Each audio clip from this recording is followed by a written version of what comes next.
Bismillah.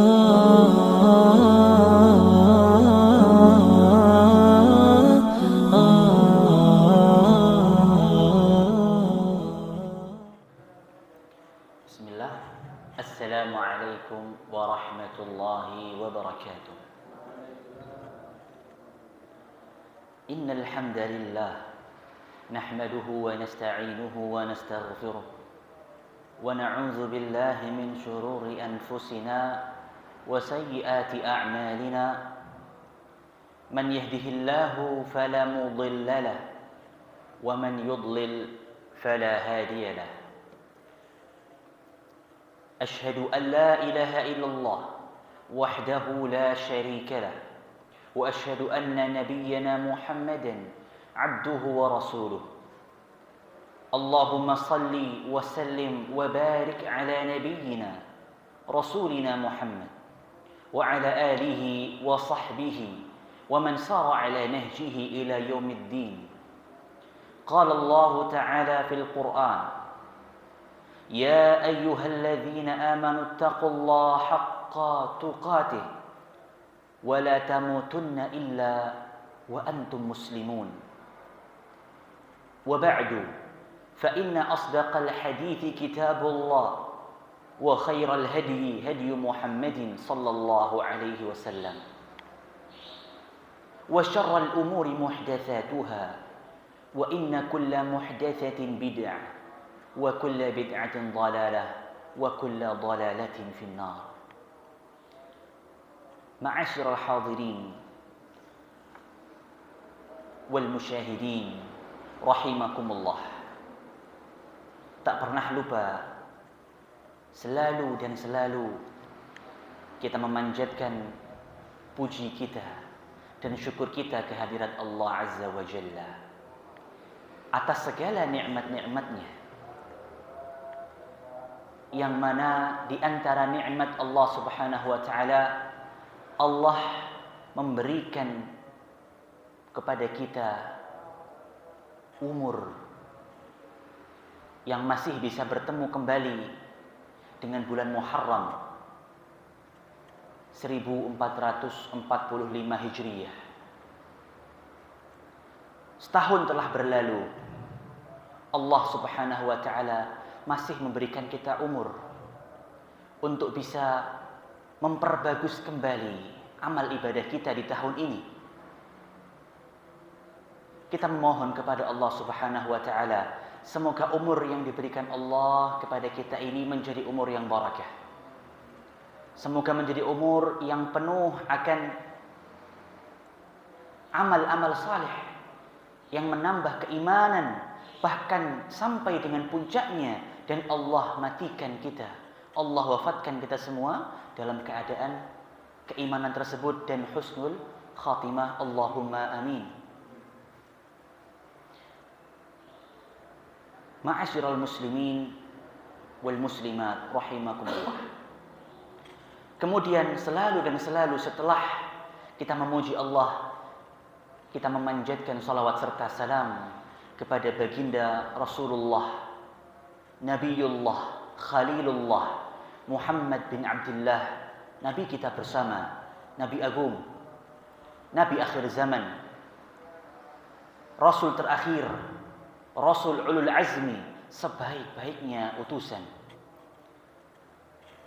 Kita senantiasa panjatkan kepada beliau salawat serta salam, bahkan barakah.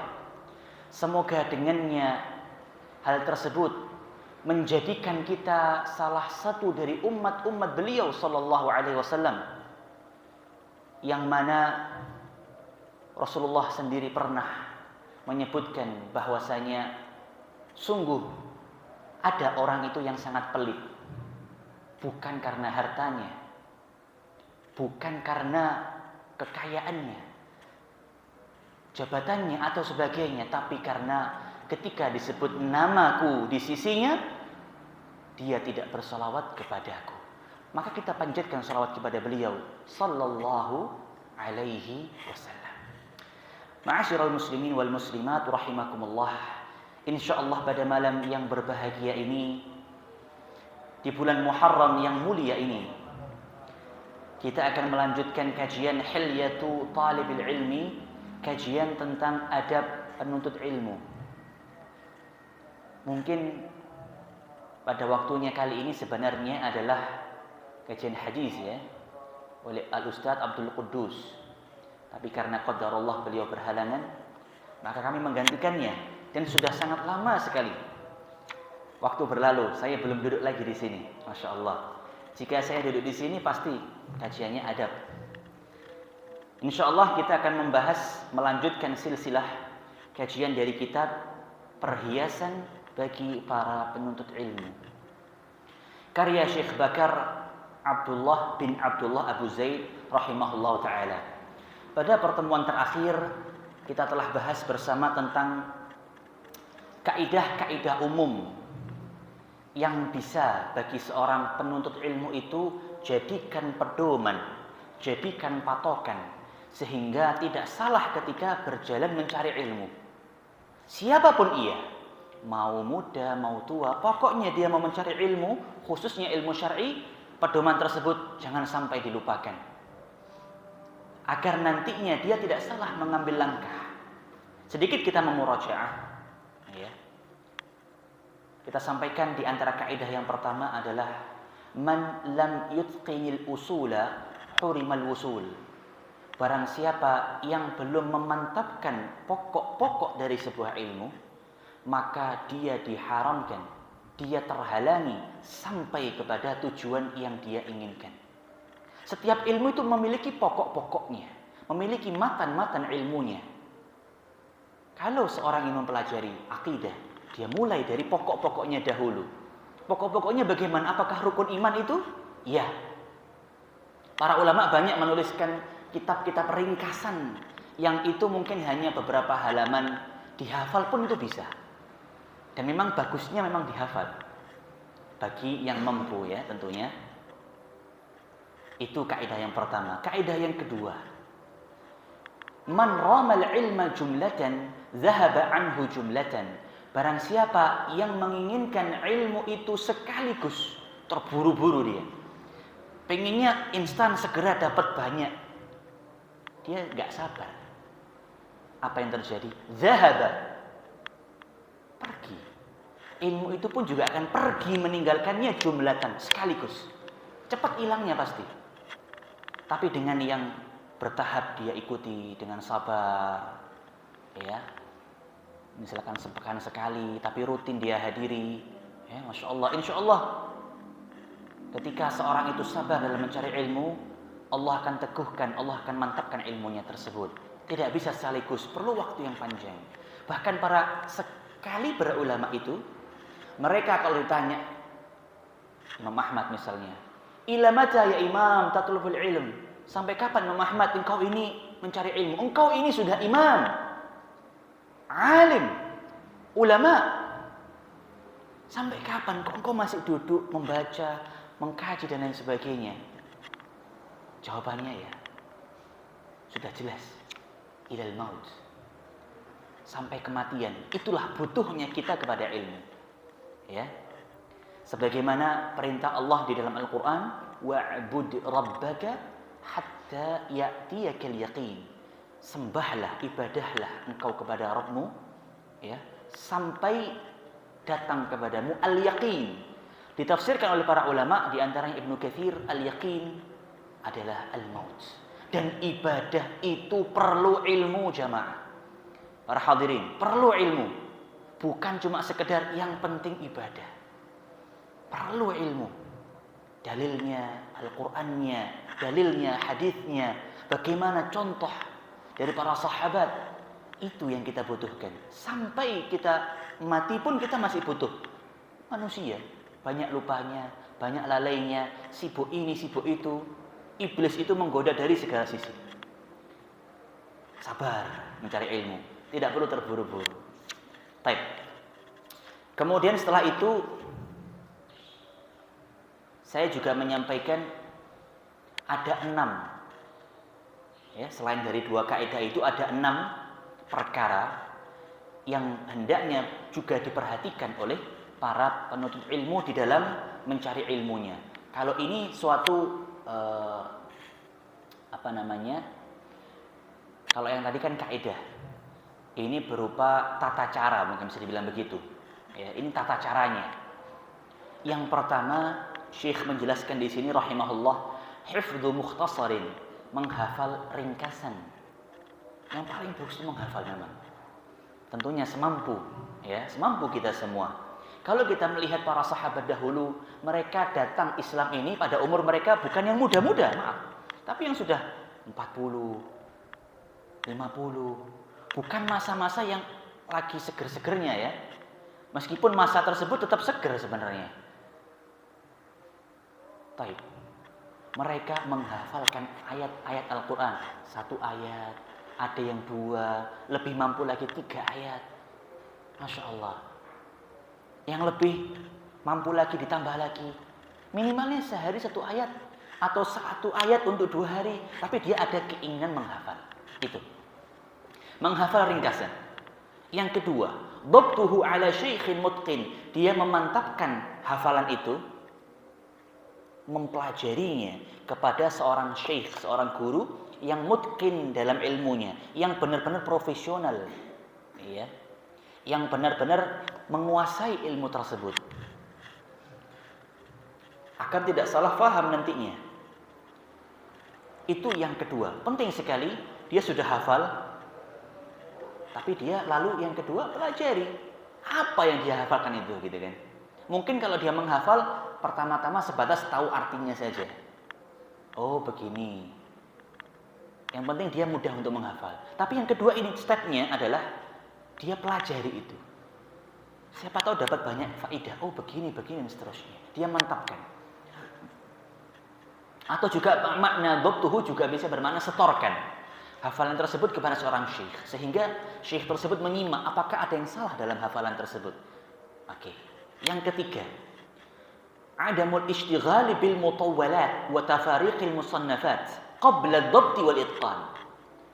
Dia tidak menyibukkan dengan perkara-perkara yang lain atau buku-buku penjabaran-penjabaran lain yang sifatnya itu masih terlalu luas, belum waktunya dia mempelajari. Fokus sama gurunya saja, apa yang disampaikan itu yang dicerna. Tidak, yang ketiga dia sibukkan cari lagi, masih kurang, kayaknya gurunya ini kurang, saya kurang mantep, coba cari sana lagi dan seterusnya. Bukan seperti, jangan disibukkan, fokus dulu. Yang keempat, la tantaqil min mukhtasarin ila akhar bila mujibin. Jangan engkau berpindah dari satu ringkasan ke ringkasan yang lain sebelum hatam dengan guru tersebut tadi, ya, syekhin mutqin tadi, tanpa ada sebab yang mengharuskan. Contohnya apa? Misalkan qaddarullah tawaffa syekh. Syekhnya meninggal. Maka mau tidak mau dia berpindah. Tapi kalau syekhnya misalkan pindah majelisnya, ya mungkin bisa dia dengan mengikuti tersebut. Kalau ingin fokus sampai hatam itu bagus sekali nanti. Jadi dia mendengarnya, mempelajarinya, ilmu itu utuh, tidak setengah-setengah. Ya ibaratnya kalau anak sekolah, ya sampai lulus kelas 6 gitu kan. Atau dalam setahun dengan gurunya sampai gurunya itu selesai. Di tengah perjalanan dia pindah sekolah. Loh, ya pasti berubah. Berubah itu. Begitu ibaratnya kalau di sekolahan ya, sampai selesai. Maka ada keutamaan sangat besar seorang itu, seorang penuntut ilmu ketika dia belajarnya sampai tuntas. Daripada yang protol di tengah jalan. Ya. Jadi ada kelebihan di situ. Dan begitulah salah satu tata cara dari yang disebutkan Syekh. Jangan berpindah dari satu ringkasan yang engkau hafal lalu engkau pelajari sampai engkau selesai. Yang kelima, iqtinasul fawaidi wad dawabiti al-ilmiyah. Engkau berburu faidah-faidah serta catatan-catatan tambahan ilmiah yang engkau dapat dari gurumu dengan mencatatnya. Ya. Dengan lebih mendalaminya. Minimalnya dengan mencatat dulu. Banyak sekali keutamaan dengan seorang penuntut ilmu itu mencatat ilmunya. Alhamdulillah sekarang ada rekaman ya. memudahkan kita untuk bisa menyimak ulang. Bagi yang benar-benar ingin menyimak ulang tentunya ya. Ini salah satu wasilah yang mana bisa dijadikan untuk poin ini yang kelima, yaitu untuk berburu faedah. Jadi pada momen ini misalkan datangnya terlambat, nanti bisa dilihat siaran ulangnya, gitu kan? Untuk yang kurangnya tadi di mana ya, begitu. Atau yang mungkin tadi saya teringat sesuatu tapi lupa, bisa dimurojaah kembali. Dia berburu faedah sebanyak-banyak, dia tulis kalau bisa, itu akan semakin baik. Baik. Dan memang kehidupan ilmiah para talibul ilmi zaman dahulu sampai sekarang pun memang tidak akan pernah lepas dari namanya buku, kertas, pena, gitu kan. Bahkan pena dan buku itu lambang dia, ciri khasnya dia, silahuhu, senjatanya dia, gitu ya. Jadi berburu faidah-faidah ilmiah. Yang keenam, yang terakhir adalah di antara tata cara ketika seorang mencari ilmu, jam'un nafsi lit-talab wat taraqqi fihi. Dia mengumpulkan segala jiwanya, upayanya untuk mencari ilmu. Hartanya dia keluarkan untuk bensin misalnya, untuk beli kitab, untuk beli pena, ya, untuk hadir di majelis. Dia fokus, tidak sibuk dengan misalkan gadgetnya, dia fokus. Dia mengumpulkan seluruh jiwanya itu untuk mendapatkan ilmu, talab. Wat taraqqi fihi, dan dia mengumpulkan jiwanya pula, semangatnya untuk terus mendaki tangga dari tangga-tangga penuntut ilmu. Dia setelah selesai satu kitab bukan berhenti, khalas selesai, tidak, naik lagi, belajar lagi kitab berikutnya. Selesai, lanjut lagi. Karena wallah ya jamaah, tidak ada habisnya ilmu-ilmu itu. Umur kita yang habis duluan. Salman Al-Farisi pernah mengatakan, dan pernah saya ulang juga di majelis ini, radhiyallahu anhu, al-ilmu katsirun. Ilmu itu banyak, katsir, wal umru qasir. Dan umur kita ini itu qasir, pendek. Ya. Ilmunya ini banyak, saking banyaknya umur kita itu nggak akan cukup untuk mempelajari semuanya. Makanya sekelas imam pun sudah menjadi seorang tokoh besar pun masih mencari ilmu. Karena belum habis, ma'asyiral muslimin. Belum habis itu. Ilmu agama. Catatannya ilmu agama. Tapi kalau ilmu dunia mungkin ya yes itu, matematika yes itu, gitu kan. Penjumlahan ya sudah selesai di situ, sampai situ saja. Pengurangan yang paling dibutuhkan itu sudah selesai. Tapi kalau ilmu agama ini subhanallah, karena itu ilmunya Allah ya. Bahkan itu pun masih sangat sedikit yang Allah berikan kepada makhluknya dari ilmu-ilmu yang Allah Subhanahu wa taala miliki. Masya Allah. Dan jikalau lautan ini pun dijadikan tinta untuk menulis kalamullah itu, ilmunya Allah, maka akan habis dulu meskipun didatangkan 7 kali. Tinta seperti lautan, luasnya, banyaknya, tidak ada habisnya. Baik. Jadi makanya terus mendaki, dia mendaki, jangan pernah merasa saya sudah cukup. Mungkin kalau cukup sama ustadznya mungkin cukup, tidak apa-apa. Mungkin beralih kepada ustadz yang lebih senior lagi, yang lebih luas ilmunya. Hadza sahih. Memang seperti itu tahapannya. Ya. Barakallahu fikum. Itu 6 poin yang mungkin sifatnya murajaah materi yang telah berlalu. Sekarang kita masuk pada materi kita. Masya Allah. Ma'asyiral muslimin wal muslimat rahimani wa rahimakumullah. Dalam kitab Hilyatul Thalibil Ilm, setelah menjelaskan kaidah-kaidah umum serta tata cara tadi yang berjumlah 6, Syekh Bakar bin Abdullah Abu Zaid menyebutkan tentang bagaimana tentang ilmu bahasa Arab. Wa kana min ra'yi Ibn al-Arabi al-Maliki alla yakhlita at-talibu fi at-ta'lim baina ilmain wa an yuqaddima ta'limal arabiyyati wasy-syi'ri wal hisab thumma yantaqilu minhu ilal Qur'an. Beliau rahimahullah menukil dari pendapat Ibnul Arabi, salah seorang ulama Malikiyah, bahwasanya dia berpendapat janganlah seorang penuntut ilmu itu mencampurkan di dalam pembelajarannya itu dalam satu waktu dua ilmu sekaligus. Belajarnya satu persatu.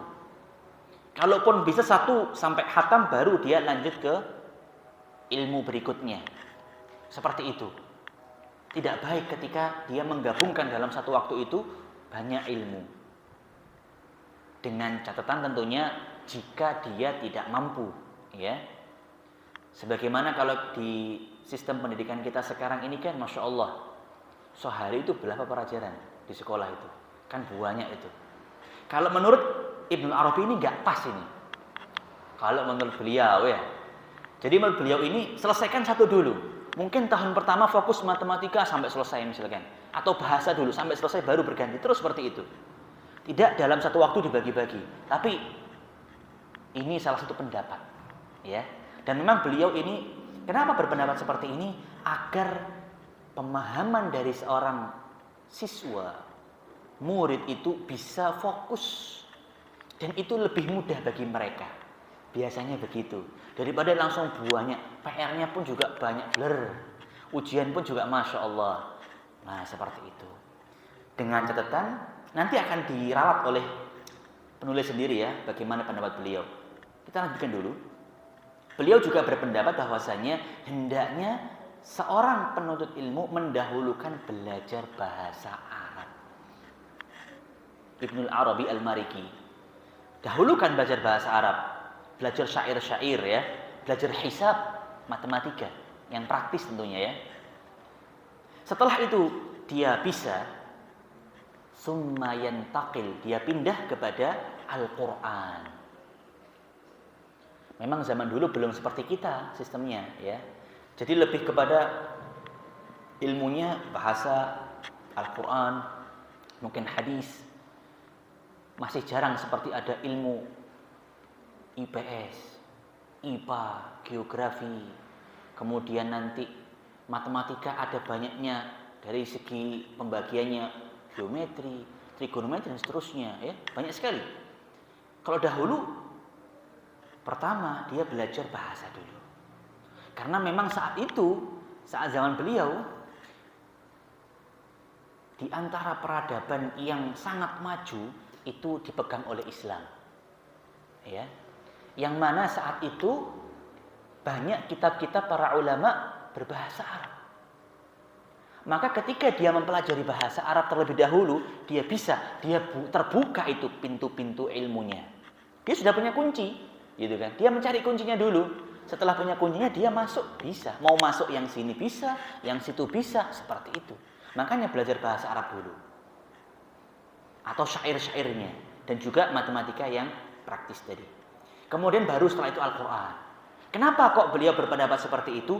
Agar ketika dia nanti mempelajari Al-Qur'an, dia tahu. Minimalnya sedikit dia bisa memahami. Oh, kandungan Al-Qur'an seperti ini. Berbeda yang belum mengerti bahasa Arab. Langsung terjun ke Al-Qur'an, ya dia bisa menghafal tapi tidak akan sebanyak hikmah yang diambil itu yang sudah bisa bahasa Arab. Zaman dulu ya, belum ada terjemahan seperti sekarang. Sekarang Masya Allah, mudah kita dapat terjemahan-terjemahan itu. Kita bisa mudah untuk mempelajari, mendalaminya. Kalau dulu masih susah gitu kan. Baik. Lakin ta'aqqabahu Ibnu Khaldun. Tapi pendapat ini diberikan catatan oleh Ibnu Khaldun, salah seorang ahli bahasa. Ya, Ibnu Khaldun. Dan juga salah seorang ulama ya yang terkenal dengan kitabnya Muqaddimah Ibnu Khaldun ya. Baik. Bi anna al-awaida la tusa'idu ala hadha wa anna al-muqaddama huwa dirasatul Qur'anil Karim wa hifdhihi. Menurut beliau kurang pas pendapat Ibnu Arabi itu.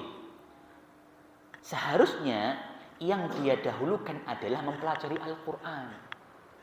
dan menghafalkannya meskipun dia belum belajar bahasa Arab. Kira-kira karena apa? Karena Al-Quran itu membawa barokah. Ya. Dan umur-umur belia, umur-umur masih kecil itu, di awal usia itu, yang disebut golden age itu mudah menghafal. Ya. Maka lebih baik untuk langsung dimasukkan kepada pembelajaran Al-Quran dan menghafalkannya. Dari situlah nanti ketika Al-Quran sudah menancap dalam hatinya, niscaya Allah yang akan mengarahkan hatinya, Allah yang akan memudahkan jalannya dalam mencari ilmu-ilmu yang diridhai Allah Subhanahu wa taala. Dan justru bahkan kalau seorang itu sudah khatam Quran misalnya ya, dia selesai 30 juz. Dikatakan itu misalkan mau kuliah ke dokter itu sangat mudah sekali.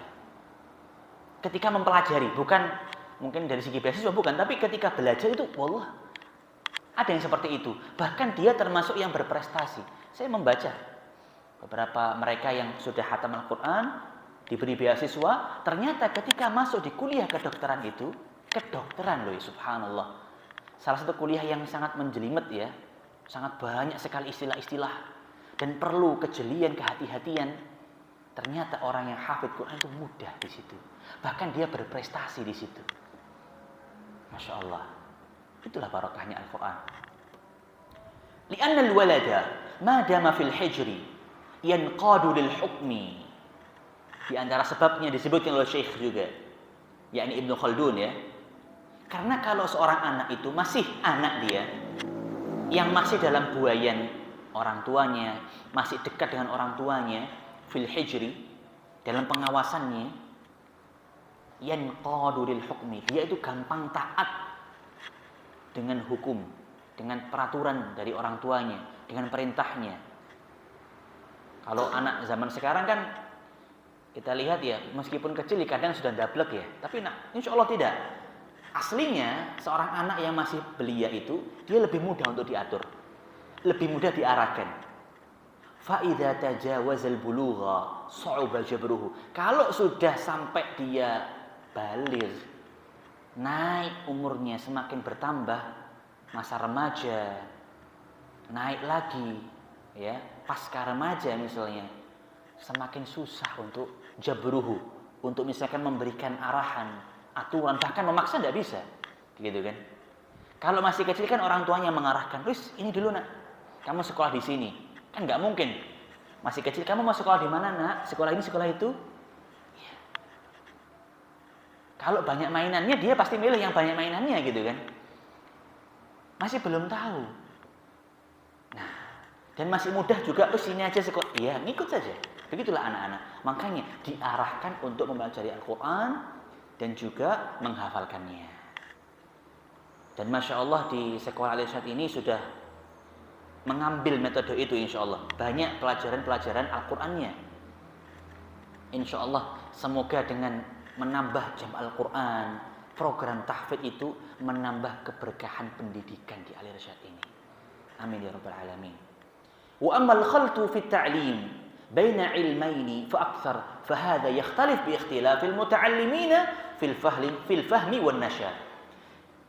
Tadi selesai perkataan Ibnu Khaldun ya. Oh, afwan, belum. Ini masih perkataan Ibnu Khaldun. Adapun mencampurkan antara mempelajari dua ilmu sekaligus atau bahkan lebih, itu berbeda-beda. Keadaannya tergantung si murid, tergantung si penuntut ilmu. Kalau memang dia mampu dalam pemahamannya, dalam kegiatannya, tidak mengapa. Berbeda-beda. Ada yang bisa, ada yang tidak bisa.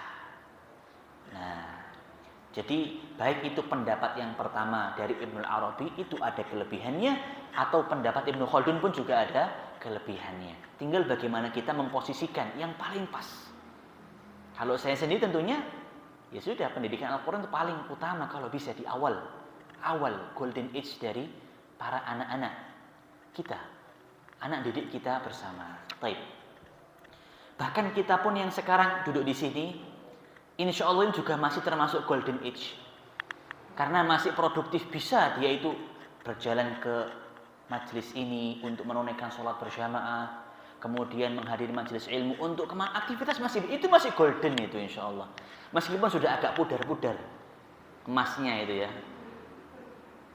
tapi insya Allah itu masih golden. Masya Allah, tinggal dipolas-polas, insya Allah akan semakin bisa nanti insya Allah Ta'ala dengan izin Allah. Taib.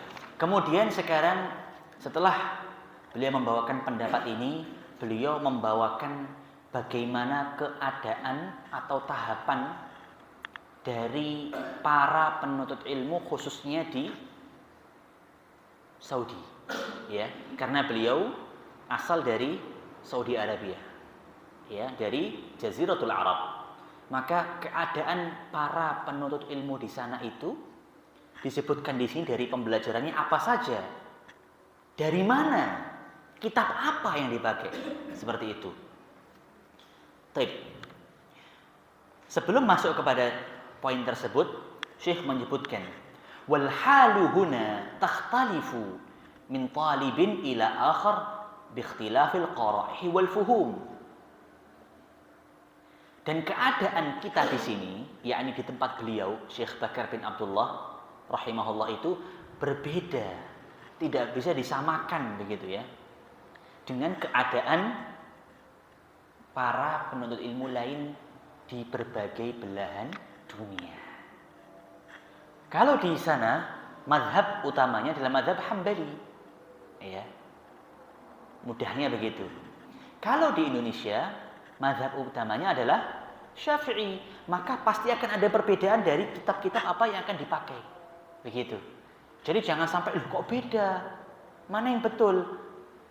Insya Allah keduanya betul selama mengikuti tata cara para ulama dahulu ya, dari para ahli-ahlinya. Baik. Meskipun demikian, jikalau kita masih bingung, kita ngikut yang sini apa sana? Fadhol, mau ikut yang di sini boleh, ya, selama kita mencari ilmu. Itu poinnya. Jangan malah tetap di garis kita bingung mau ke kanan atau ke kiri, lurus saja sudah, gitu kan? Nggak usah kanan, nggak usah kiri, lurus saja. Terus berjalan maksudnya. Taib. Wa qad kana talabu fi qutrina ba'da marhalatil katatib. Dan telah berjalan penuntut ilmu atau proses menuntut ilmu di belahan bumi kami ini, di apa bahasanya Kutrina itu, di benua kami, ya, Jazirah Arab khususnya itu, setelah marhalah katatib, yaitu kutab. Katatib itu adalah jamak dari kutabun. Kutabun katatib. Itu adalah marhalah yang paling awal di mereka dalam mencari ilmu. Kalau mungkin kita ibaratkan di sini itu bisa setingkat PAUD RA. Itu sama. Istilah mereka itu kutab. Mungkin sudah mulai banyak di Indonesia ini mengambil nama-nama tersebut ya. Yang mana itu sebenarnya hanya berbeda saja. Penamaan. Kurang lebihnya sama. Mungkin kalau dibilang berbedanya di mana? Itu katatib ini atau kutab ini itu yang saya tahu tidak membedakan dari jenis umur, tapi dari capaian kemampuan. Kalau dia misalkan belajar yang paling dasar matematika, ya, kelas kutab matematika dasar penjumlahan pengurangan misalnya, di situ akan campur umur dari segala macam umur ya, bahkan mungkin yang sudah remaja bisa masuk situ, karena memang dari capaian dia belum bisa penjumlahan pengurangan, tahapannya begitu. Kalau di sini kan dengan umur-umurnya ya, kalau di sana kutab itu tidak dengan umur, seperti itu yang saya tahu. Dahulu seperti itu. Jadi dari segi kemampuannya dia, memang dari awal ya masuknya kutab dulu pasti. Taib. Wal akhdhi bi hifdzil Qur'anil Karim, yang mana dalam marhalah kutab itu juga termasuk fokusnya dia mengambil hafalan Al-Qur'an. Menghafal dia di situ. Yamurru bimarahila thalathin ladal masyayikh fi durusil masajidi. Yang mana setelah kutab tadi, sambil dia menghafal Al-Quran, kemudian dia akan beralih kepada tingkatan yang berjumlah 3. Ya. Setelah kutabnya dia tuntas, kemudian hafalan Qur'annya selesai, dia akan berlanjut kepada marhalah atau tingkat berikutnya, yaitu yang berjumlah 3. Yang mana itu ada di masjid-masjid. Di masjid-masjid. Masih klasikal sekali. Tidak seperti yang di kita sini sudah, Masya Allah, modern ya. Zaman beliau ini masih banyak seperti itu. Di masjid-masjid. Dibagi 3. Mubtadi'in, pemula. Mutawassitin, menengah. Mutamakkinin, lanjut. Mubtadi'in, mutawassitin, mutamakkinin. Kalau kita ya ibtidaiyah, terus apa? Sanawiyah, harusnya mutawassit. Secara bahasa kurang tepat kita menyebut sanawiyah setelah ibtidaiyah. Secara bahasa, karena sanawiyah itu artinya adalah tingkat SMA. Ya, tingkat SMA itu. Mutawassithah, mutawassit itu SMP. Sahih, barakallahu fikum, seperti itu. Baru setelah itu sanawiyah itu SMA-nya, terus apa selanjutnya? Jami'ah atau aliyah. Nah, aliyah itu baru kuliah, itu jami'ah, sama. Tingkat tinggi, tingkat lanjut. Itu sedikit koreksi dalam bahasa. Baik. Kemudian Syekh menjelaskan di sini dari segi keilmuan apa yang mereka pelajari di dalam masjid tersebut ya, dari tauhid, nahwu, hadis. Masya Allah banyak sekali. Kita bertahap baca satu persatu insya Allah. Nanti yang hendak mengambil ini pun juga bisa. Ini salah satu biar kita nggak bingung. Ini insya Allah sudah Syekh menyebutkannya ini, Masya Allah sangat tertata sekali. Dan memang itu kitabnya dari yang ringkas, tambah tebal, tambah tebal. Jadi tahapannya sudah jelas, begitu. Pertama disebutkan fafid tauhid. Syekh mendahulukan tentang tauhid. Karena memang besarnya, ya, pentingnya dari ilmu tauhid ini. Bahkan ilmu tauhid ini, ma'asyiral muslimin wal muslimat rahimakumullah, adalah ilmu yang paling kita butuhkan di dunia ini. Itu adalah dakwahnya para nabi, dakwahnya para rasul, ya. Yang bahkan Rasulullah Nabi Muhammad sendiri 13 tahun di Makkah itu dakwahnya dakwah tauhid. Enggak banyak tentang masalah hukum-hukum. Selain sholat dan lain sebagainya, itu sedikit fokus kepada tauhid. Saking pentingnya ilmu ini, makanya didahulukan dalam ilmu tauhid. Maka bisa seorang itu, penuntut ilmu, memulai dari kitab ini tingkat mubtadiinnya ya. Salasatul usul wa adillatuha. 1. Wal qawaidul arba'u. 2. Ini adalah tingkat pemula. Dia bisa dari kitab Salasatul usul wa adillatuha atau qawaidul arba'. Atau dua-duanya digabungkan untuk tingkat pemula. Cuma 2 kitab, itu tipis sekali. Selesai dari kitab ini, dia beralih kepada kitab Kashfus Syubhat, tingkat mutawassitin, menengahnya. Karena pembahasannya lebih rumit di sini. Ya.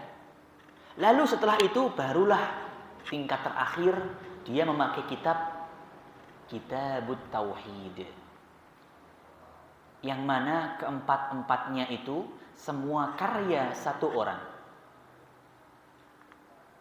Syekhuna Muhammad bin Sulaiman At-Tamimi rahimahullahu ta'ala. Syekh Muhammad bin Sulaiman At-Tamimi rahimahullahu ta'ala, salah seorang ulama Saudi yang Masya Allah beliau dengan tegas itu istilahnya banyak menuliskan karya-karya tentang tauhid. Dan bahasanya sangat mudah, jelas sekali. Satu perkataan dalil, satu lagi dalil, satu lagi dalil. Jadi bukan cuma omong kosong. Semuanya nggak panjang, cuma satu kata titik dalilnya apa? Wad-dalilu qauluhu ta'ala. Wad-dalilu al-hadis, Masya Allah. Bisa dilihat nanti kalau ingin membuktikannya. Bagus sekali dalam kitab tauhid ya, itu tadi ya, dalam ilmu tauhid. Baik. Kemudian yang kedua, fi tauhidil asma was sifat, tentang tauhid asma was sifat. Kalau tadi tauhid secara umum yaitu tauhid yang mana uluhiyah dan rububiyah. Rububiyah dan uluhiyah. Kalau yang kedua ini tauhid yang khusus untuk asma was sifat. Ya. Tauhid asma wa sifat itu lebih kepada membahas tentang nama-nama dan sifat-sifat Allah Subhanahu wa taala. Baik, untuk kitab yang pemula dahulu disebutkan di sini adalah kitab Al-Aqidah Al-Wasithiyah. Itu yang pertama, Al-Aqidah Al-Wasithiyah. Kemudian Al-Hamawiyah. Itu yang kedua, untuk tingkat mutawassit, Al-Hamawiyah dan At-Tadmuriyah. Untuk tingkat mutawassit ada dua ya, Al-Hamawiyah sama At-Tadmuriyah. Tiga-tiganya, baik itu Al-Aqidah Al-Wasithiyah, Al-Hamawiyah, At-Tadmuriyah, karya Syekhul Islam Ibnu Taimiyah rahimahullahu taala. Dan yang terakhir untuk tingkat mutamakkinin dari kitab dari ilmu tauhid asma wa sifat ini adalah Al-Aqidah At-Tahawiyah. Al-Aqidah At-Tahawiyah bersama dengan syarahnya karya Al-Imam Abu Ja'far At-Tahawi rahimahullahu taala. Baik, karena sudah masuk waktu Isya, break untuk azan terlebih dahulu. Wallahu a'lam bishawab.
Bismillah. Alhamdulillah. Wassalatu wassalamu ala Rasulillah Wala haula wala quwwata illa billahi. Amma ba'du. Ma'asyiral muslimin wal muslimat rahimakumullah. Ini masih banyak sekali tentang dari segi keilmuan apa saja kitab-kitab yang sudah dipakai. Ana cuma sampaikan beberapa saja dahulu. Kita sambung pada pertemuan berikutnya insyaallah. Baik. Tadi tentang tauhid sudah. Kemudian sekarang kita masuk kepada wafin nahwi.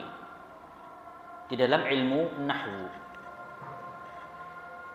Setelah seorang talibul ilm menyelesaikan kitabnya, Al-Qur'annya, kemudian dia masuk kepada marhalah untuk mencari ilmu di masjid-masjid, ya, yang mana diawali dengan tauhid. Kemudian setelah itu dia lanjut kepada nahwu. Apa itu nahwu? Nahwu itu adalah salah satu dari ilmu bahasa Arab.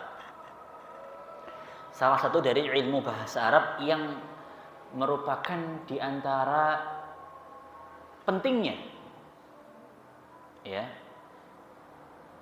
ketika seorang belajar bahasa Arab, jangan sampai dia kalau belajar bahasa Arab melupakan ilmu ini, rugi. Karena pentingnya itu di sini.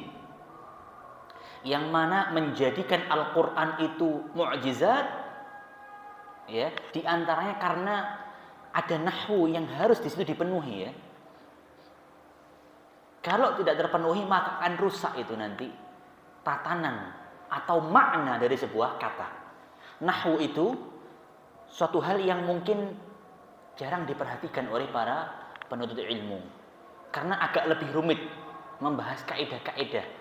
Biasanya kalau seorang yang belajar itu pengennya bisa ngomong, ya, pengen bisa berbicara dan lain sebagainya. Itu yang dia depankan, dia dahulukan. Tapi ketika masuk tahap nahwu, mereka sudah takut, waduh nanti susah dan seterusnya. Memang nahwu ini mengikat, sifatnya dia kaidah-kaidah yang mengharuskan seorang itu memperhatikan akhir dari tiap kata. Baik, nah ulang lagi ya.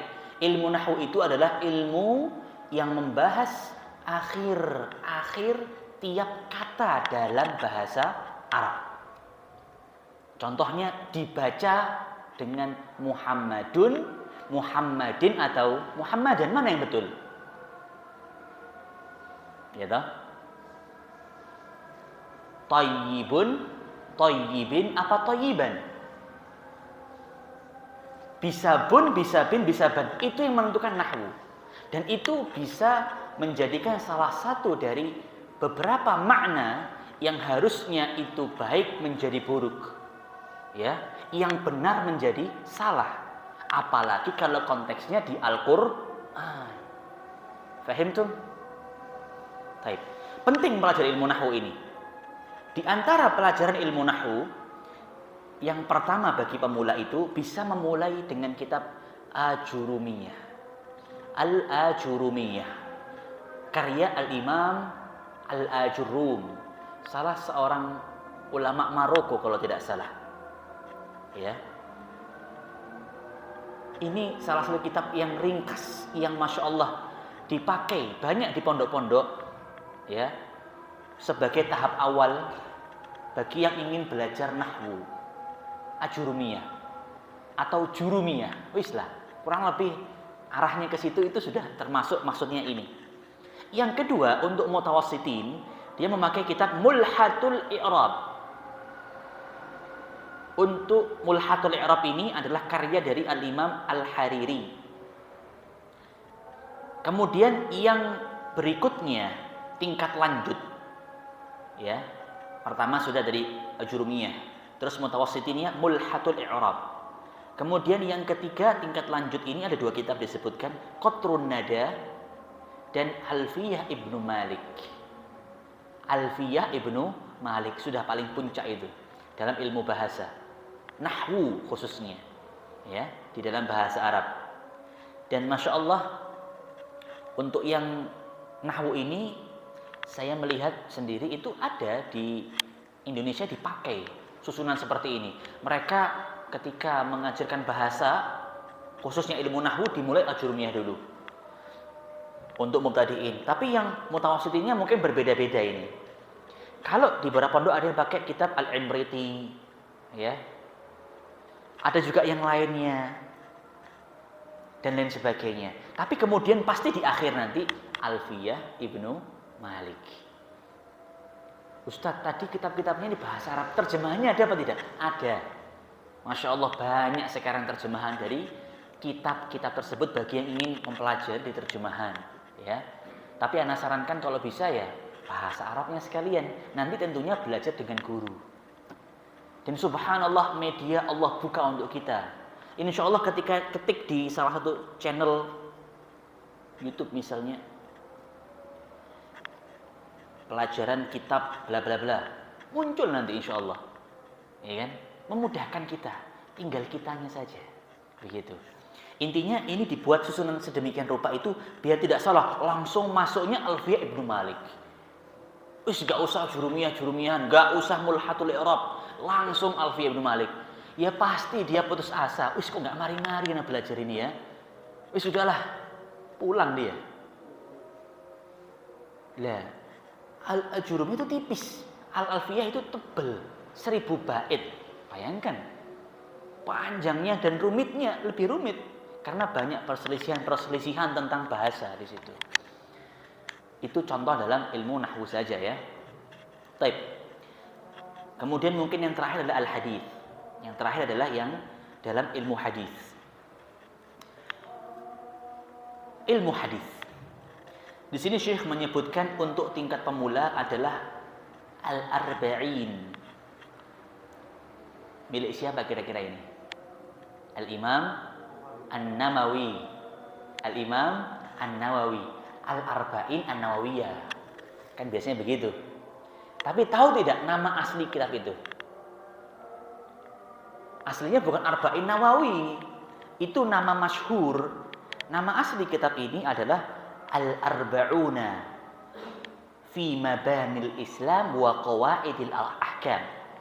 Al-Arba'una fi Mabanil Islam wa Qawaidil Ahkam. 40 hadis tentang bangunan-bangunan Islam dan kaidah-kaidah hukum. Itu aslinya namanya itu. Kepanjangan ya. Sukanya kan disingkat kita ini, lebih gampang. Arba'in Nawawi, selesai. Aslinya Al-Arba'una fi Mabanil Islam wa Qawaidil Ahkam. Ini merupakan kitab yang hampir semua umat sepakat. Kalau belajar hadis pasti dari kitab ini mulainya. Hampir di seluruh penjuru dunia dan banyak para ulama pasti menyarankan, menasihatkan seorang yang mau belajar hadis silahkan mulai Arba'in Nawawi. 40 hadis itu ringan atau berat ma'asyarul muslimin? Jamaah, mudah atau berat itu kira 40? Banyak atau sedikit? Mau jawab sedikit takut nanti. Masya Allah. 40 itu sedikit dari yang jumlahnya ratusan ribu, bahkan jutaan. Ya. Mereka para ahli hadis yang memang fokus di hadis, itu mereka menghafal sampai ribuan, ratusan ribu. 40 itu ya Allah, ya sedikit, memang sedikit sekali. Dan memang Masya Allah, 40 hadis ini Imam Nawawi, Masya Allah dengan izin Allah, beliau itu berijtihad di sini berkah. Diterima semua kalangan. Ya. Mungkin kalau kitab hadis tertentu ada yang tidak mau. Tapi kalau ini Masya Allah bisa masuk. Ya. Dan itu mencakup semua hukum-hukum itu ada di situ. Dasar-dasarnya. Ya. Pondasinya. Meskipun sangat disayangkan ada beberapa hadis yang memang sifatnya itu lemah. Tidak semua sahih ma'asyiral muslimin. Ini harus saya ingatkan biar kita semua tidak mensucikan hadis tersebut. Imam Nawawi seorang ulama besar, Masya Allah, ulama Syafi'i. Beliau seorang ulama yang mukhlis, ikhlas dalam menulis kitab ini sehingga barokah dalam mencarinya ilmu. Tapi tidak dipungkiri jika beliau ternyata juga ada sedikit kesalahan. Beliau memasukkan ada beberapa. Yang saya tahu ada 2. Insya Allah 2 hadis itu derajatnya dia lemah. Dan kalau lemah, apa yang kita lakukan? Tidak kita ambil. Kan begitu. Jadi nanti kalau misalkan pelajari hadis ini, maka kita perhatikan yang sahih kita ambil, yang lemah kita lihat dulu. Bagaimana pemahamannya yang betul, biar tidak salah mengamalkan. Intinya seperti itu. Bahkan sekelas Imam Nawawi pun itu ternyata ada sedikit kesalahan. Sedikit dari 40. Ya, 42 jumlah aslinya itu, 42 hadis. Jadi ya masih 40. Ya. Bukan celaan, itu sebuah keberkahan dan Masya Allah. Meskipun dengan seperti itu, kitab ini bermanfaat bagi banyak umat. Jariyahnya beliau rahimahullah ta'ala. Yang kedua, tingkat menengah. Summa Umdatul Ahkam. Kitab Umdatul Ahkam. Salah satu juga kitab yang masyhur. Kitab Umdatul Ahkam ini adalah kumpulan dari hadis yang disepakati oleh Imam Bukhari dan Imam Muslim, yang disebut muttafaqun alaih. Hadisun muttafaqun alaih, artinya apa itu? Disepakati oleh Imam Bukhari dan Imam Muslim. Tidak perlu ragu kesahihannya, pasti sahih. Dan itu dikumpulkan oleh Al-Imam Al-Maqdisi, penulis kitab ini, yaitu Umdatul Ahkam, berisi tentang pokok dari hukum. Wallahu alam. Yang terakhir, untuk tingkat lanjut ya. Untuk tingkat lanjut, setelah dia itu Arba'in Nawawi, Umdatul Ahkam, yang tingkat lanjutnya dia Bulughul Maram. Karya siapa itu? Imam Bukhari? Bukan. Siapa ayo? Al-Imam Ibnu Hajar Al-Asqalani rahimahullahu ta'ala. Bulughul Maram, salah satu kitab yang juga masyhur, terkenal. Jumlahnya akan lebih banyak dari Arba'in 40. Umdatul Ahkam itu sekitar ratusan ya, ada 400 atau 500, kurang lebih sekian. Kemudian Bulughul Maram 1000. Lebih banyak lagi. Itulah tahapan-tahapan dari ketika seorang mencari ilmu. Apakah selesai mencari hadis setelah itu di sini? Tidak. Kalau hadis masih ada lagi, yaitu dia setelah selesai Bulughul Maram, dia lanjut kepada Ummahat As-Sitt. Kitab-kitab ibu, induk dari hadis yang jumlahnya 6. Atau juga disebut Kutubus Sittah. Ada Sahih Bukhari, Sahih Muslim, Sunan Abi Dawud, Sunan Tirmidzi, Sunan Nasa'i, dan Sunan Ibnu Majah. Ini adalah ummat atau Ummahat As-Sitt, yang mana itu juga Masya Allah semakin luas lagi, nggak ada habisnya. Wallahu a'lam bishawab. Mungkin ini ma'asyiral muslimin yang bisa kita kaji pada malam yang penuh barakah ini. Semoga sedikitnya minimal kita tahu ternyata itu tadi tentang kaidah-kaidah, kemudian tata cara ketika mencari ilmu. Kemudian yang kedua adalah tentang apa saja ya buku-buku, materi-materi yang bisa dibahas terkait tauhid, nahwu, dan juga hadis tadi. Dan tentunya sebagaimana seorang bayi itu ketika mulai makan itu bukan sebuah nasi, tapi dari air susu yang lembut sekali. Kita pun juga ketika belajar mulai dari yang lembut-lembut dulu, yang sedikit-sedikit dulu. Ketika sudah mulai bisa, kita bertahap berganti sampai akhirnya makan daging gitu kan. Nah, kalau bayi langsung makan daging, ya innalillahi, pasti akan terjadi hal yang tidak diinginkan. Kurang lebih seperti itu. Kita akhiri dengan mohon doa kepada Allah. Rabbana innana nas'aluka ilman nafi'a wa rizqan thayyiban wa 'amalan mutaqabbala. Rabbana hab lana min azwajina wa dhurriyyatina qurrata a'yun waj'alna lil muttaqina imama. Rabbana zidna ilma wa faqihna fid din. Rabbana atina fid dunya hasanah wa fil akhirati hasanah wa qina adzaban nar wa qina adzaban nar. Subhana rabbika rabbil izzati amma yasifun. Wassalamun alal mursalin. Walhamdulillahi rabbil alamin. Kita akhiri dengan kafaratul majlis. Subhanakallahumma bihamdika asyhadu an la ilaha illa anta astaghfiruka wa atubu ilaik. Assalamu alaikum warahmatullahi wabarakatuh.